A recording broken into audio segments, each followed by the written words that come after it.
Jack Williams from Frank P. Matthews. Now, you are well known for fruit trees, but tell us a bit about the company and how long it's been running now. Yep, so the company started in 1901. It's a fourth generation family business. So it originally started as a rose grower, door to door, and then went into fruit tree production just after the war, and then moved on to ornamental and fruit trees. So, I mean, I always think of you as fruit trees. I know, I'm sorry about that. But no, that's fine. That is our speciality. We're also ornamental. We've got most probably one of the widest range of trees in the whole of the UK that we grow, growing over 1 million trees a year. Absolutely. And I just love your display here, because I mean, I'm looking here, it's a pear, isn't it? It's one of the pears. Yeah. And I mean, it's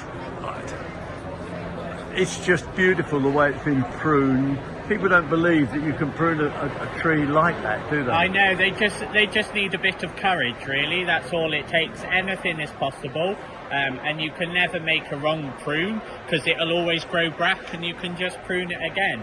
So this tree is 7 years old, and it's been carefully grown into the candelabra form.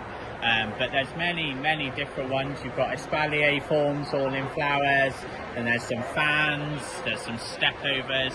It's just all about courage. The one I don't get is stepover. I can't really get my head around a stepover. So the idea of a stepover is it's an edible fence. So instead of, if you wanted to edge a border, instead of putting a hard formal edge, you'll put a step over in, and then you can step over it to get into the garden.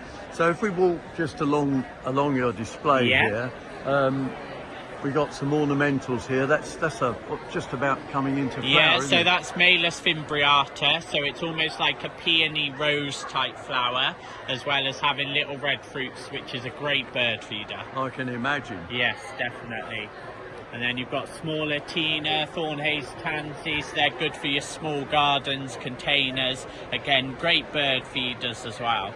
And that's really important today. People love that fact that it's multi-purpose. Definitely. Why buy bird food when you can just grow it? Exactly. You can have blossom, leaf colour, and bird food. Why grow it? This one on the corners, you're calling it maypole. Is that its name, or is that the variety? No, maypole is the name. So it originates from one of the ballerina apples. So it is naturally dwarf anyway. This tree here is about 10 years old, and it won't get much bigger than that. So Are ballerinas still grown by yourselves? We do grow the odd one, but it's not a huge market at the moment.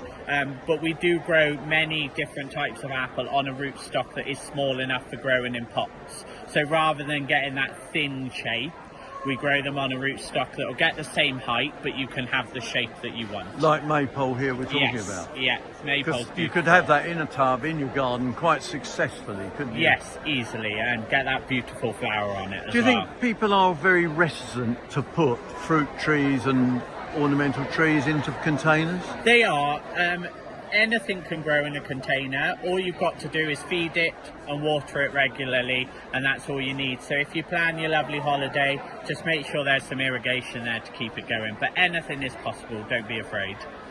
Thank you very much, Jack, for showing us round and what's available, and I'm sure more people will be having a look at your website. No worries, thank you for having us.